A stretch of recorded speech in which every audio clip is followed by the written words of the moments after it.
10 sati 38 minuta. Zoran Klaus, izvršni direktor u Tahografu, je s nama. Dobar dan vam želim. Dobar dan, Dubravka. Vrijeme prije korone i vrijeme poslije korone, tako ćemo sad dijeliti na goste u ovoj našoj emisiji. Dugo se nismo vidjeli.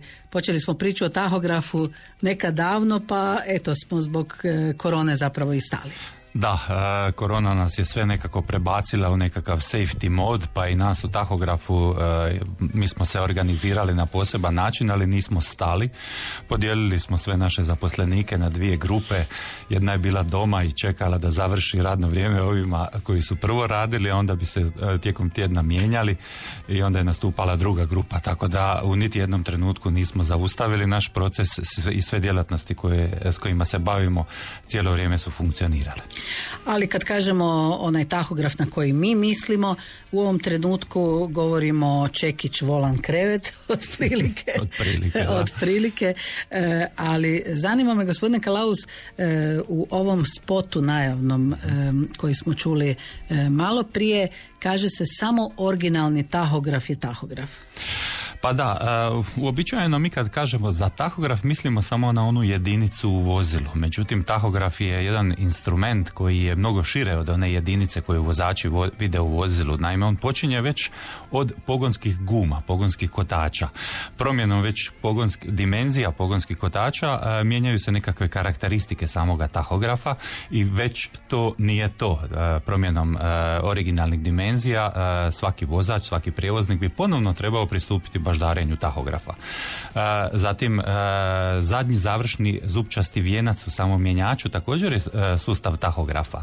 Zatim sonda koja se nalazi na mjenjaču, električni sustav koji vodi signal od samoga mjenjača, od sonde do one jedinice u vozilu, također je sastavni dio tahografskog sustava i sve to se za vrijeme ispitivanja, zakonskog ispitivanja koje se u Hrvatskoj i velikim broju država Europske unije provodi svake 2 godine, provjerava da li je ispravno, da li je jedinstveno, da li postoji nekakva manipulacija na tome sustavu. To je zadatak u biti, među ostalim i redovnog ispitivanja tahografa. Napominjete zakonsko ispitivanje, postoji i ono drugo? Pa, nažalost, to je jedan od vodećih problema u ovome trenutku koja se događa na terenu. Naime, pojavile su se nekakve radionice koje su baš u ovo korona vrijeme još intenzivirale svoj rad po terenu, odlaskom kod prijevoznika, vizualnim samo pregledom tahografskog sustava i ljepljenjem naljepnica po tim vozilima su u biti derogirale naš posao i radile nešto što se ne smije raditi, rade u biti ispitivanje na terenu, što je vrlo problematično i sa stanovišta sigurnosti, a pogotovo tahograf je onaj uređaj koji se koristi u slučaju bilo kakvog vještačenja. Ako se nešto poslije dogodi, onda tek dolazi do problema zato što taj tahograf nije zakonski kvalitetno ispitan, jer kao što se i tehnički pregled može napraviti samo u stanici za tehnički pregled, tako se i ispitati tahograf može samo na ovlaštenoj lokaciji u ovlaštenim radionicama za ispitivanje tahografa. Dakle, ne možete zaustaviti negdje vozilo, ne vi ili neko drugi, negdje na cesti i napraviti ispitivanje tahografa. Ne, zato što u takvim uvjetima ne postoje jednostavno tehnički uvjeti za takvo jedno ispitivanje. Naime, potrebno je imati etalonsku stazu duljine 20 metara na kojoj se točno mjeri. Prvo se mjeri odgovarajući koeficijent vozila, koliko vozila daje impulsa na pređenih 20 metara. To se računalom preračunava na pređeni kilometar. Taj koeficijent se upisuje u memoriju samoga tahografa, ali onda uz to se provjeravaju upravo i ovi drugi elementi koje sam spomenuo. Naime, na ispitnim uređajima unutar same radionice izrađuju se probni listići na analognim tahografima, na digitalnim tahografima radi se provjera manipulacije s ispitnim uređajima, provjerava se da li je sonda uistinu ona koja je postavljena na mjenjaču uparena sa tahografom u vozilom i tako dalje. I na kraju cijeli taj tahografski sustav potrebno je plombirati, za što vam je potrebna odgovarajuća graba žargonski rečeno, odnosno kanal za pregled donjeg postroja u kojem ćete postaviti sve propisane, bilo olovne, bilo polimerne ili kod pametnih tahografa i posebne plombe sa brojem koji se upisuju u memoriju samog tahografa. Dakle, na taj način vi garantirate za obavljen posao, vi garantirate za tu naljepnicu, tako je. A istovremeno u slučaju bilo čega na cesti, kada je potrebno neko vještačenje i kada se tahograf vještači, zna se da je praktički s te strane sve ispravno. Tako je.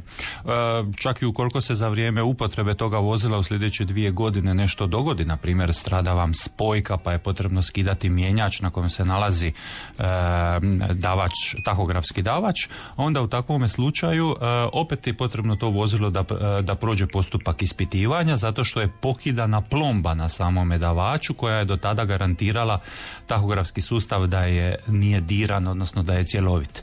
Ili ukoliko se vlasnik ne može kupiti odgovarajuće gume na tržištu koje nema ih u njegovim dimenzijama, pa kupi neke druge. Naravno, onda takvu dimenziju guma potrebno je upisati u prometnu dozvolu, ali opet treba doći na ispitivanje, zato što promjenom dimenzija guma mijenja koeficijent vozila kojeg smo prvobitno izmjerili. Takvo vozilo, ovisno već o gumama koje stavite, ili će ići par kilometara brže ili par kilometara sporije i naravno onda zapis brzine koji može biti itekako mjerodavan u nekim trenucima neće biti odgovarajući. I kad ste prije spomenuli koronu, gospodine Kalaus, ta korona, na neki način korona pravila su isto tako bila kad govorimo o tahografu. Pa da, evo sve države članice Europske unije su iskoristile jednu mogućnost koja im ostavlja uredba 561 da derogiraju pojedine odredbe te uredbe. To je završilo odmah da kažem, naime sve države su derogirale uredbu 561, njene pojedine članke, do 31.5. Tako je i naša država 2 puta derogirala takve uredbe, pa su vozači mogli, na primjer, neprekidno voziti 5,5 sati umjesto 4,5 sata, mogli su dnevno voziti 11 sati umjesto 9 ili 10 sati koliko je propisano i tako dalje, da ne nabrajam sada sve te odredbe. Međutim, ono što je jako bitno i vrlo često su nam uslijedili pozivi na tu temu, to se nije odnosilo na sve vozače. Naime, Hrvatska država je odlučila da to tako nešto dozvoli samo vozačima koji prevoze hranu, koji prevoze medicinsku opremu, koji prevoze hranu za životinje, za zdravlje, oni koji opskrbljuju medicinske centre, ljekarne i tako dalje.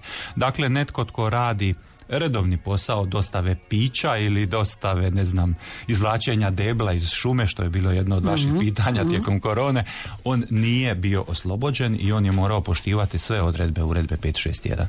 Rekli ste, zvali su vas mnogi, a sad je bilo puno poziva, pa su ljudi odustali, shvatili su da ćemo prvo napraviti taj uvodni razgovor, ali netko ne odustaje, pa dobar dan vam želim. Dobar dan. Slušamo vas. Evo, Krunoslav Kovač, ja sam privatni prijevoznik ovdje i vjerni slušatelj konvoja, pa bi imao trebao jednu informaciju, to jest da li je legalno baždarenje na terenu, jer sam ja dobio informaciju da je to legalno od mojih kolega i tako dalje. Ja imam 3 kamiona koja uredno baždarim i tako dalje, pa bi me zanimalo da li je to legalno, jer moje kolege su baždarili na terenu, znači ljudi dođu na teren i baždare i tahograf. Da li je to legalno? Evo, Krunoslave, vjerojatno ste zvali pa niste čuli odgovor, tako smo počeli. Evo, gospodin Kalaus će vam odmah odgovoriti. Gospodin Kovač, da, dobro ste pitali, to je nelegalno i baždarenje na terenu vam u biti ne vrijedi nakon takvoga baždarenja i ne daj Bože da se nešto dogodi. U tom slučaju, kad bi se provela dublja ispitivanja, takvo ispitivanje tahografa na terenu nema zakonsku valjanost zato što nije obavljeno u ovlaštenoj radionici, u ovlaštenom centru. Nemojte nasjedati na takve stvari, nažalost ima svakakvih radionica i svakakvih ljudi, ali jedino ispravno i zakonsko ispitivanje kao i ispravni zakonski tehnički pregled je kad dođete u stanicu za tehnički pregled, kad dođete u radionicu koja je za takvu radnju ovlaštena. Znači to je nelegalno i to se ne smije raditi, koliko se ne razumije. Tako je. Znači, ali kod neki ljudi očigledno to prolazi. Iz kojeg razloga to mi nije jasno.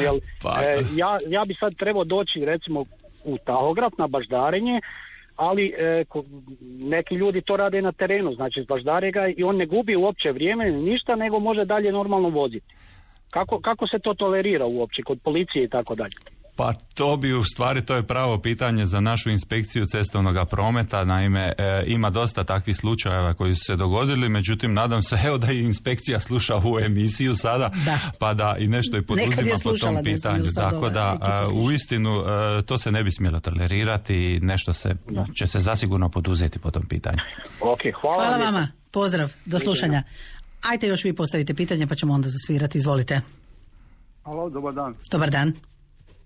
Pa ja bi imao nešto što nema veze sa tahografom, ali ima veze sa vožnjom od Kopanice do iza Zagreba. Budite ljubazni, jel može kasnije onda to pitanje, recimo negdje poslije 12 sati, ili sad samo kratko komentirajte pa jer smo zbilja u drugoj temi. Ne, ja ću zvati poslije 12 sati, jer ja ću malo... Ok, dogovoreno. Hvala vam lijepa. U 10 sati 51 minutu izvolite vaše pitanje. Lijepi pozdrav iz Rijeke. Ovako, šta bi bilo ako dođe ovlašteni tahoservis, odnosno serviser, na neko određeno mjesto, neku firmu, veliko parkiralište, gdje sve pripremi, ocrta i to, da li je to onda važeće za pregled koji se obavlja u određenim ustanovama, nazovimo tako? Ne. Svaka radionica za ispitivanje tahografa ima svoje rješenje. U tom rješenju je navedena točno lokacija i prilikom odobrenja od Ministarstva prometa za tu lokaciju, ministarstvo je u biti pregledalo da li vi imate kanal, da li vi imate, da li radionica ima kanal, da li radionica ima etalonsku stazu od 20 metara ili neku drugu. Postoji određena skraćenja koja se rade u određenim uvjetima opterećenosti vozila i onda na osnovu toga vam izdaje rješenje da se na toj lokaciji obavlja ispitivanje tahografa. Vi kada kupite u Lidlu, Konzumu ili bilo gdje drugdje neki metar i izmjerite stazu od 20 metara i mislite to su tih 20 metara, to možete raditi i ja tako radim doma kad radim nekakve svoje radove, ali u mjeriteljstvu, u zakonskom mjeriteljstvu takve radnje nisu dozvoljene zato što uvijek morate raditi sa propisanim instrumentima, sa etalonskim instrumentima koji su umjereni i svake godine moramo umjeravati instrumente, tako da to u tom slučaju nije moguće napraviti. Dobar dan. Dobar dan. Slušamo vas. Pozdrav iz Gospića. Imam pitanje za gospodina Kalauza. Znači, dobio sam isto tako jednu ponudu radionice za baždarenje, znači tahografa na adresu mog poduzeća. Evo, prvi put se susrećem s tim pa pitam da li je to zakonski ispravno, pošto sad sam uvijek baždario u ovlaštenoj radionici. Pa odgovorit ću kao i svima prije, nije to zakonski ispravno, ne nasjedajte na takve ponude, morate doći kao što s vašim vozilom, bilo osobnim ili teretnim, dolazite u stanicu za tehnički pregled da bi vam ispitali kočnice, da bi vam ispitali svjetla ili ispušne plinove, tako dolazite i u ovlaštenu radionicu gdje će vam na stazi točno ispitati koeficijent vozila, na mjernim instrumentima i napraviti ispitne dijagrame ukoliko imate analogne tahografe i tako dalje. Ne nasjedajte to. Iz Gospića ste rekli da zovete. Da. Recite mi, kako neko zna kad je vama vrijeme za baždarenje?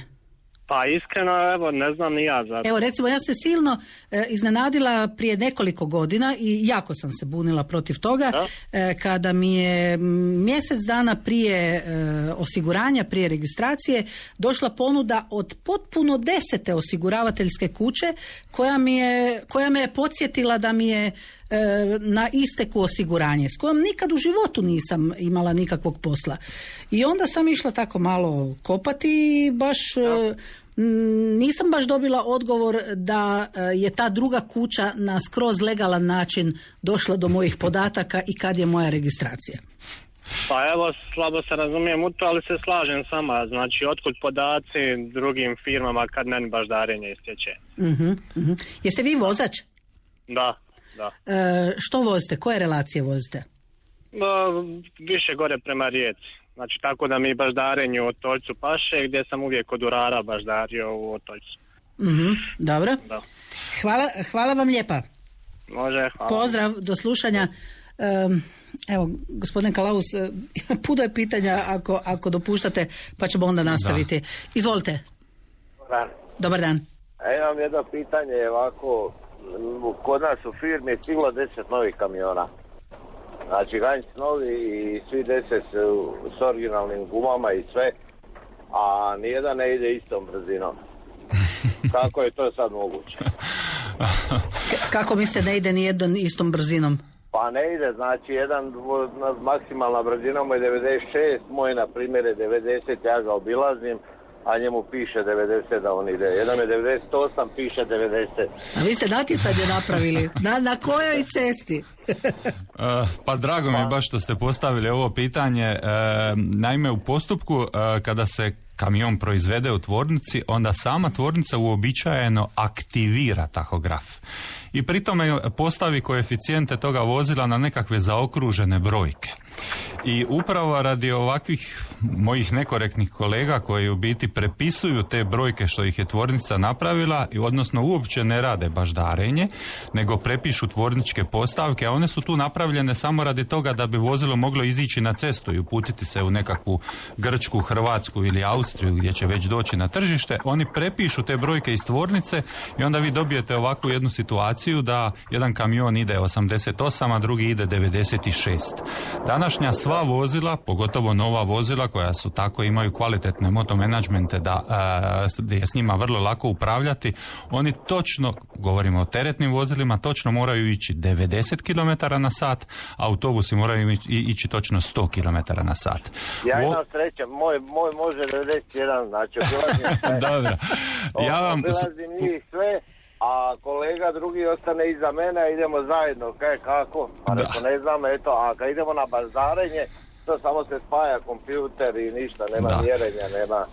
Znam, to je upravo ova tema o kojoj smo počeli ovaj naš razgovor, ali ja vam savjetujem da ne dobijete negdje kaznu, pogotovo onom kolegi koji ide 96. Možda to njemu je interesantno, da si bude najbrži na cesti, ali ja ipak savjetujem da dođete u ovlaštenu radionicu i da se na etalonskoj stazi uistinu izmjeri koeficijent tog vozila i podesi tahograf kako treba.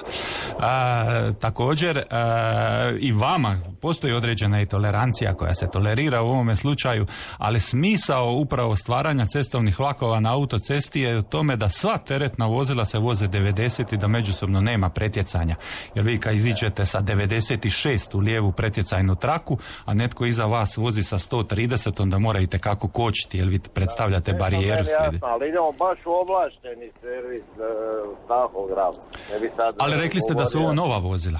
Nova vozila, znači nova vozila koja su servisirana i na tehničkom pregledu bila naljepnice sa tehničkog pregleda tu kod nas u Slavoniji. Ukoliko uistinu postoji takva razlika da jedno vozilo ide 96, a drugo ide 90 ili 88 kao takvo, onda ispitivanje nije dobro napravljeno. Ispitivanje treba napraviti jer 96 je daleko iznad tolerancije koja se dozvoljava.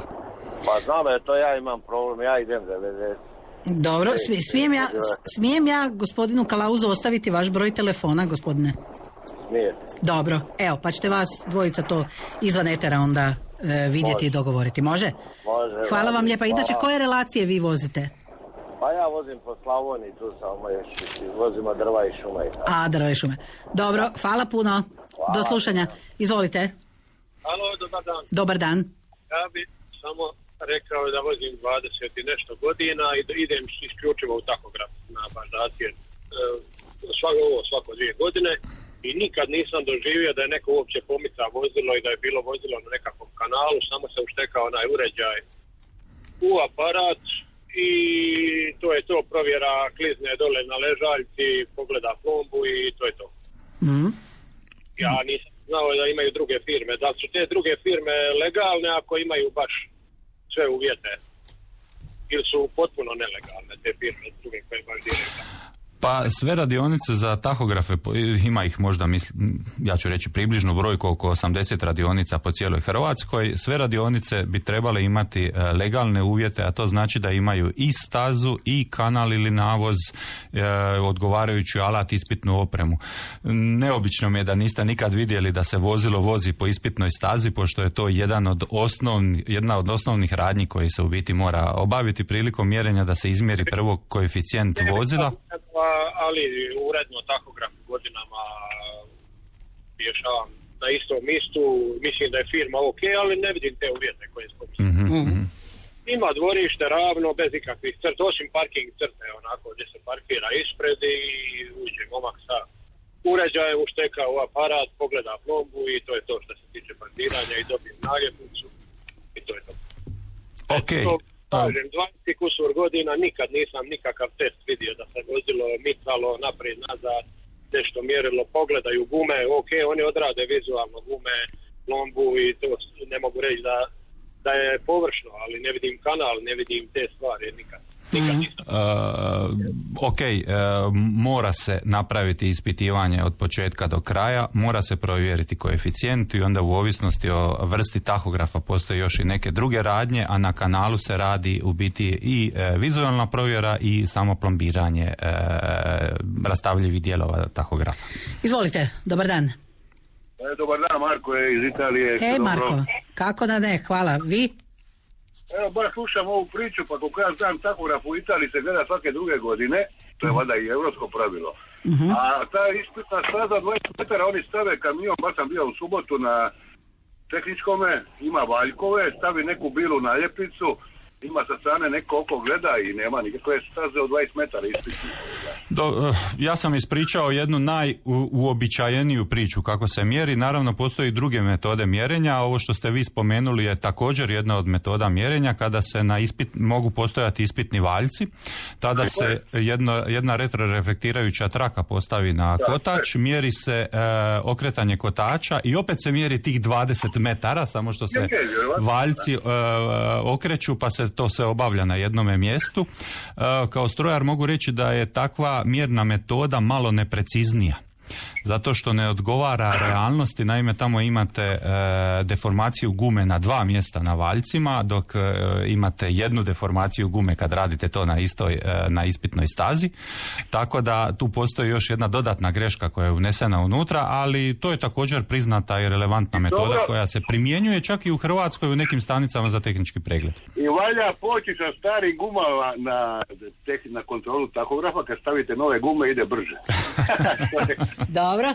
Marko, evo, vi ste naš zaista vjerni i slušatelj i proveli smo cijelu koronu zajedno, i epidemiju, pa poslije toga i pandemiju. Ajde ovako, Zorane, pročitajte na ovoj kutijici što piše. Pa evo, imamo mali poklon onda za Marka. Ja bih ga prije svega pitao koju vrst tahografa ima u svom kamionu. A ovo je Iveco, ja mislim da je onaj... Ako vozite Iveco, svi Iveco kamioni imaju VDO tahograf. Nadam se da imate i neku noviju verziju. Koliko je kamion star? Je, on je ovaj novi tahograf, imam ja i mogu gledati na satu, naprijed, sve preneseno. Super. Znači ne moram gledati gori, gledam doli i tako dalje. To nije ovaj najnoviji zadnji koji može policija čitati kad je pored vas. Nije pametni, ali je najnoviji digitalni. Je. Evo, imamo jedan mali poklon za vas. Riječ je o takozvanom VDO Smart Linku, tako se on naziva, a riječ je o Bluetooth adapteru koji vam omogućuje da spojite vaš tahograf sa vašim pametnim telefonom. Gore na bilo kojoj web trgovine ćete, bez obzira da li upotrebljavate Android ili iOS sustav, ćete pronaći 4 besplatne aplikacije od VDO i onda možete pratiti vaše vrijeme neprekidne vožnje, dnevno vrijeme vožnje, možete iskoristiti 1-minutno pravilo, a ako imate i posljednju generaciju digitalnog tahografa, onda možete čak i namještati neka upozorenja da vas on upozori, recimo kad se vozi. Neću. Pazi Francuska. Gledajte jednu stvar, neki dan sam pogrišao dok sam stavljao karticu, slučajno sam prstom taka i pribacio ga sa pauze na čekanje i upropastio sam pauzu i cijeli dan me upozorava, ja ću još ovo voziti 6 mjeseci, idem doma, a ako imate neki poklon za mene, dajte ga nekome mladome šoferu koji se prvi javi, pa neka koristi. Ja završavam ovu karijeru. Pošteno. Ok, malo svaka čast. Ako imate za mene tu aplikaciju, dajte prvome mladome koji se javi i neka mu bude sa srećom. Dobro, Marko, hvala lijepa. Gdje ste sada? Ja sam tamo Marendeo me tu između Lemana i tamo idem na Normandiju i to je to. I dobro, idemo naprijed sve. Jučer je bio pun restoran, sve se normalno živi tu u Francusku. Znači, ponovo sve kreće normalno. Hvala Bogu. Dobro. Super. Hvala lijepa, Marko. Sretan put. Pozdrav. Do slušanja. Evo sad, ako vi niste mlad vozač, perspektivan i budućnost vožnje je pred vama. Dobar dan. Dobar dan i vama. Tko je s nama? Pozdrav vama. Mlad vozač po godinama života, valjda jesam, imam tek 46, da, pa to... a po stažu 27, pa sad ne znam gdje spadam. Dobro, pa sve mlado. Sve mlađe nikad. Jel vozite daleke ture, velike? Jesam prije, tu smo se motali do Nizozemske, vamo tamo, Luksemburg, gore i to, ali dosadilo nakon niza godina, pa evo, vratili smo se lokalno samo tu do Italije i nazad i tako da, no. Dobro. A znate zašto vas to pitam? Evo, zbog ovog Bluetooth uređaja. Pa Bluetooth uređaj, ovo i sad ga koristim, tako, dobro je to stvar, super. Aha, imate? Odlična stvar. Imate, koristite ga?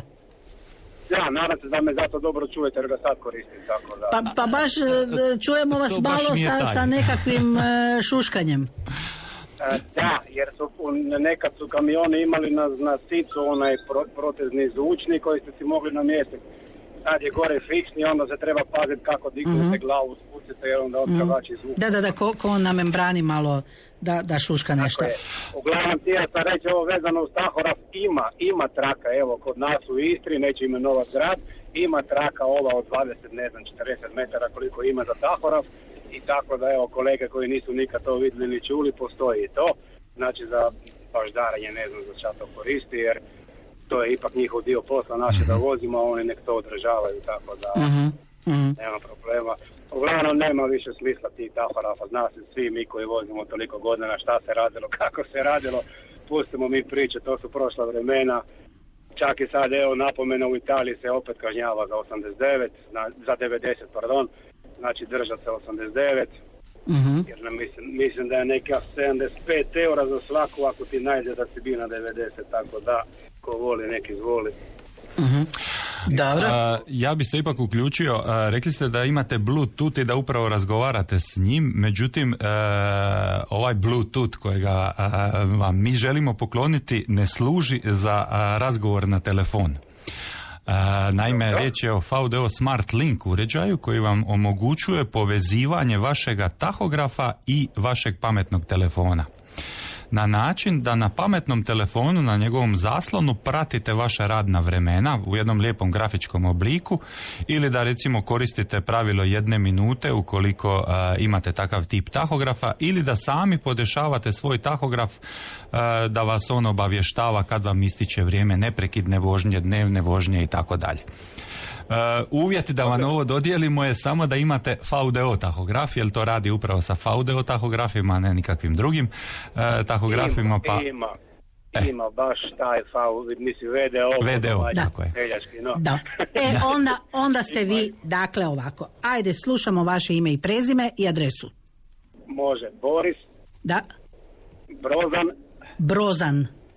Da, kao broz pa na kraju Ana. A dobro, ajde. Šta ćete? Recite. Putinji, znači P-U-T-I-N-I. Putinji. 30B. 30B. Da, Gračišće. 52403. Aha. Neki kažu Gračišće, ali Gračišće. A nije, Gračišće preko granice u Sloveniji. Gračišće. Da. Dobro, evo ovako Borise, na vašu adresu dolazi. Dobro? Može, odlično, puno hvala i želim vam ugodan dan. I onda stalno, što bi rekao Marko, ma neću više nikakve uređaje, za 6 mjeseci idem ča i gotovo je s volanom. Svi nam zapovjedaju, doma žena, navigacija, vede da. Stalno vas neko navigira zapravo. Boris, ako budete imali bilo kakvih problema ili potrebu za savjetom, slobodno se obratite nama u Tahograf, a mi ćemo vam pomoći da povežete ovaj uređaj sa vašim telefonom ako budete imali bilo kakvih problema. Hvala lijepa. Nema problema, još jedan veliko hvala. Pozdrav, do slušanja. Gospodin Zoran Kalaus iz firme Tahograf, kad smo počeli razgovarati, rekla sam čekić, volan i krevet. Obično je to najvažnije, pa onda kako bi rekao gospodin, krivo sam pritisnuo nešto. Pa bilo je čak i pitanje u eteru kad se recimo ne lupi čekić kod utovara i istovara, pa onda što je to? Je li to pauza? Je li to odmor? Je li... Da, nije, ukoliko ste postavili tahograf... krivo... Da, ukoliko ste... ajmo ovako...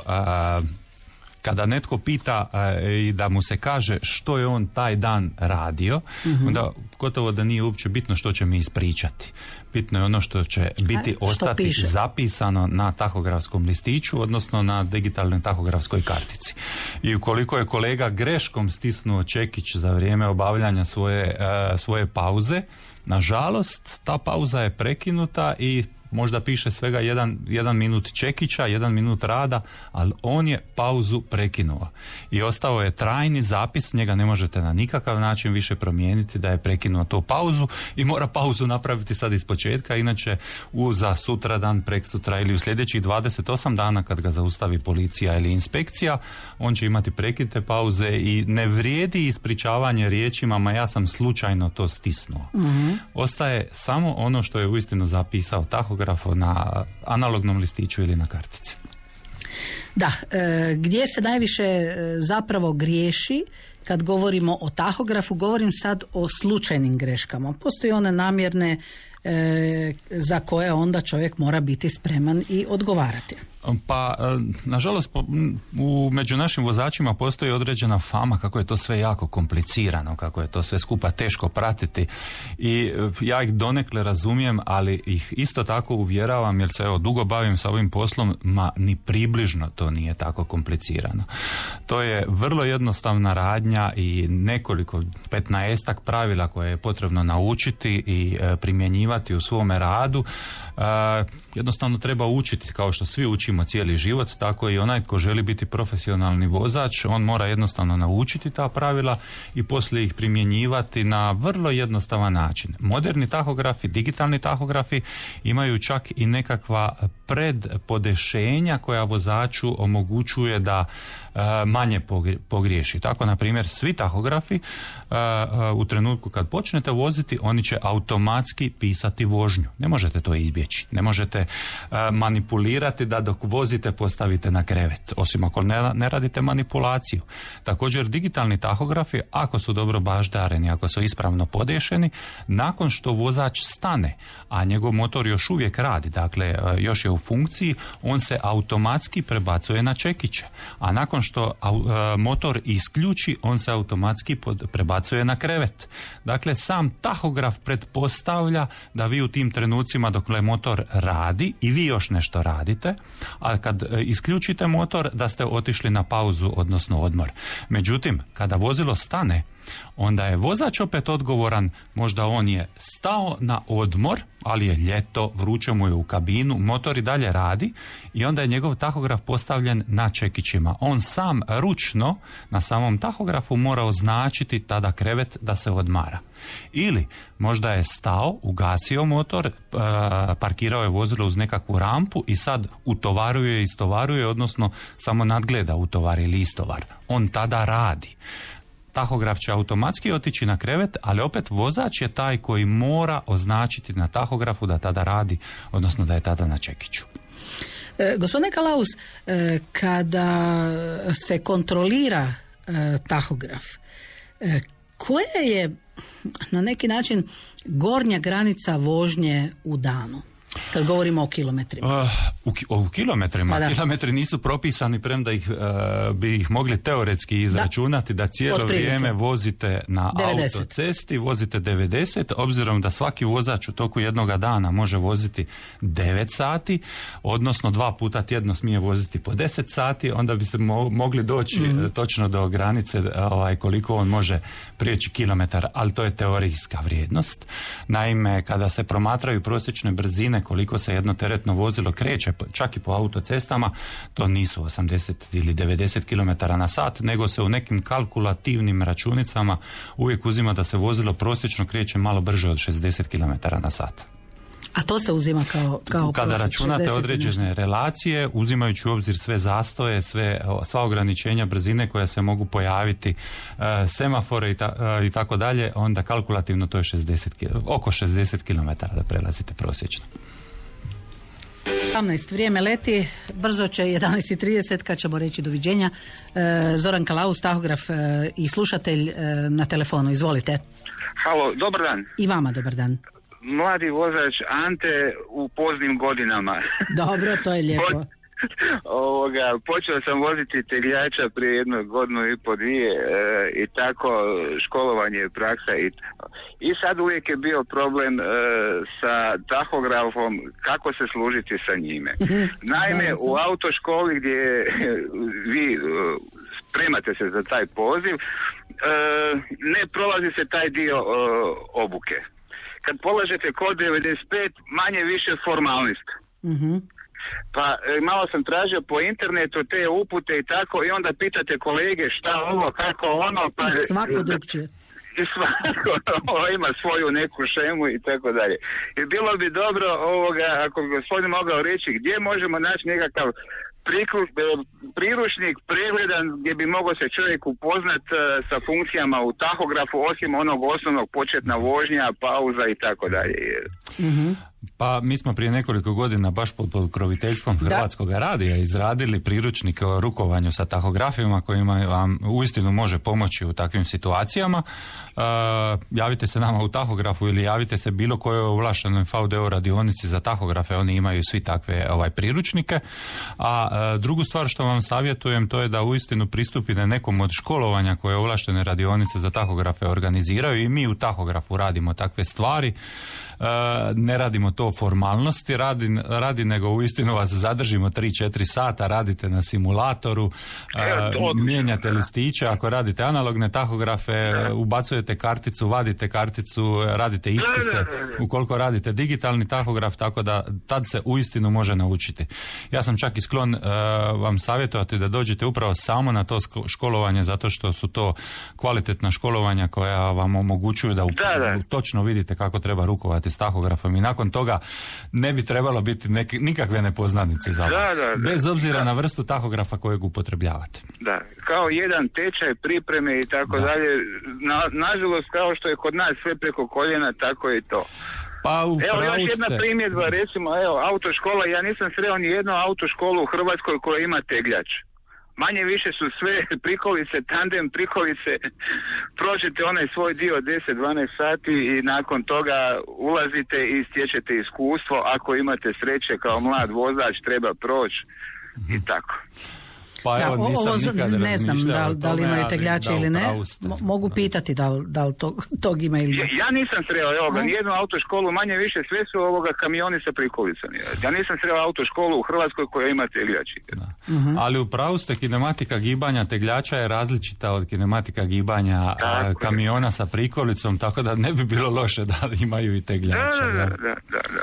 Dobro, ništa, hvala vam na informacijama, do slušanja, kad god sam u prilici slušam vašu emisiju, ima jako dosta interesantnih stvari. Samo bih volio da se to područje malo više bolje kod nas uredi, od radnog vremena preko vremenih sati, a ne da ide sve preko koljena, da se preloma i... Znači, minimalna plaća plus dnevnice, pa onda ostalo je... To je, ne znam što je gore, ili to ili brojiti sate po tahografu. Ovo je, s tahografom vjerujte da je puno lakše. Pa vjerujem. Naučiti. Da. Naučiti, je. Za samozaštitu. Da. Hvala vam, gospođo Dubravka. Hvala, pozdrav. Samo gdje se obratimo ovoga VV, rekli ste radio. Jel nas zovete, možda živite u Zagrebu? Ili? U Zagrebu, da. Obratite se nama u tahografu Svetoj Nedelji. Tahograf Sveta Nedjelja, ok, hvala. Hvala, pozdrav, do slušanja. Bog. Izvolite. Dobar dan, Dubravka, Saša. Dobar dan, Saša, recite. Ovako, za vašega gosta, znači, primjeri života. Ponedjeljak ujutro dolazim do kamiona, kartica unutra, bla, bla, bla, bla, sve ono se utipka kad se treba utipkat. Znači, očita se ona gornja kockica, 2 minute čekića, posloži se po kabini sve kaj se treba, ne treba i tak bliže, tak dalje i krećemo na put. Alo? Da, slušamo vas. I krećemo na put, ali prvo treba nahraniti konje vrane. Uh-huh. A benzinska je kilometar dalje, znači to ajmo reći nekakvih minutu, 2 vožnje. Znači dolazimo na benzinsku, imamo 2 minute čekića, ajmo reći 2 minute vožnje, stajemo, gasimo vozilo, točimo gorivo, ide nekakva pauza. I tu se potroši nekakvih 20 minuta. Tako kad se znači radi ova, da li tu može biti, znači nakon tih, ajmo reći 4 minute rada, da li se prizna tih 15 minuta plus 30 ili treba napraviti baš cijelih 45? Mm-hmm. Dakle, kad ujutro u ponedjeljak zapravo krećete raditi i kad tankate prvo. Da, ali razumio sam pitanje. Mm-hmm. Pitanje glasi koliko dugo je potrebno voziti da biste napravili prvu pauzu od 15 minuta. 15, da bi bilo ispravno 15 plus 30. Tako je. Odmah ću vam reći, nije propisano. Dakle, teoretski vi možete uistinu voziti svega 1 minutu pa stati na 15 minuta pauze, a onda teoretski možete voziti još 4 sata i 29 minuta i stati na 30 minutnu pauzu. A na što, po što se točenje računa? Dopustite, odgovorit ću i na to, ali bi vas upozorio na jednu drugu stvar. Ako vozite vozilo sa novijim digitalnim tahografama, to novijim, to je praktički negdje od 2011. godine, onda vaš tahograf zasigurno ima pravilo 1 minute. Pa onda možda ste se... Ovaj nema. Aha, taj nema. Onda sigurno vam zabilježi 1 minutu kretanja. Znači ono na pravi metar automatski prekida sve pauze koje sam imao do sada. Ok. Naime, noviji tahografi u sebi imaju 1 minutno pravilo, pa vam možda ne zabilježi tu 1 minutu vožnje do benzinske pumpe, nego vam i dalje bilježi onu najdulju aktivnost koja je do tada trajala. Ali bi vas upozorio još i na jedan detalj vezano uz našu prijašnji razgovor. Vi ste rekli dođete do pumpe, ugasite vozilo i onda tankirate. Na kojem položaju tada držite tahograf kad tankirate? Pa radi se pauza 20 minuta. Da, ali dok tankirate vozilo vi tada radite. To je također vozački rad.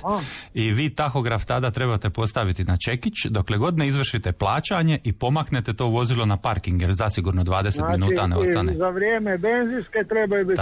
Tako je. To je ono što sam prije govorio.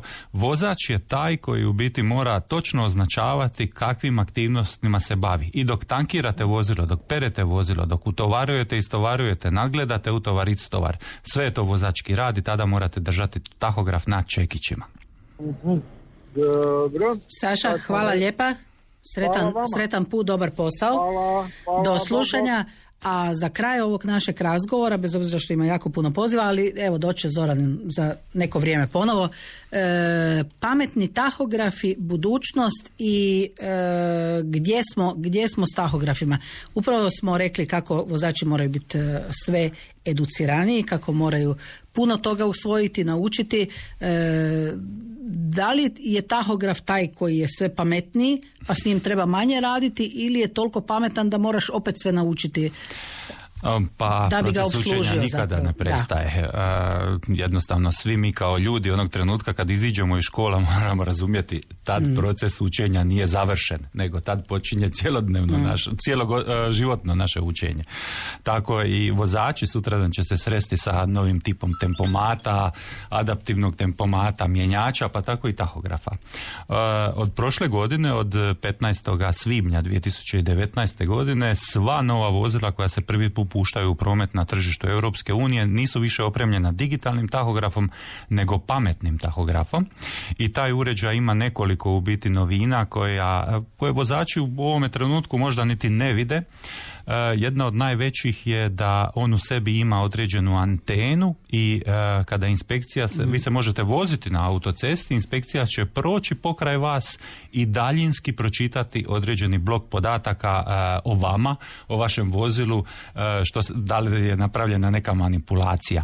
Tek ukoliko sumlja u neku grešku koju ste napravili, tad će vas zaustaviti i tad će takva inspekcija napraviti ručni download podataka s tahografa i uistinu se uvjeriti da li je došlo do nekakve uistinu namjerne manipulacije i greške. Druga velika novina što pametni tahograf ima u sebi je takozvana GNSS pozicija vozila. Mi ga žargonski vrlo često nazivamo američki GPS. Međutim, on može hvatati 3 vrste satelita i bilježi se pozicija toga vozila na početku svake smjene vozača, na kraju svake smjene vozača i svaka 3 sata kretanja toga vozila. To je napravljeno iz jednostavnog razloga da bi se u budućnosti sve učestalije i sve strože kontrolirala kabotaža i vidjelo gdje je to vozilo bilo u određenim trenucima po Europi.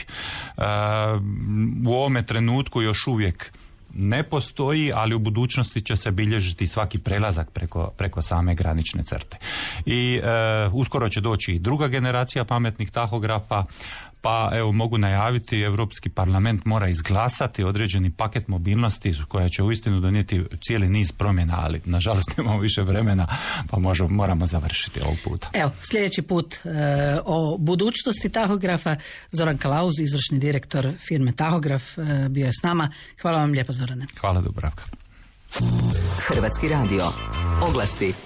Tahograf, sve za gospodarska vozila, servis, limarija, obnova vozila, rezervni dijelovi, fleet management. Tahograf, zastupnik VDO-a, najvećeg proizvođača tahografa. I da, samo originalni tahograf radi ispravno.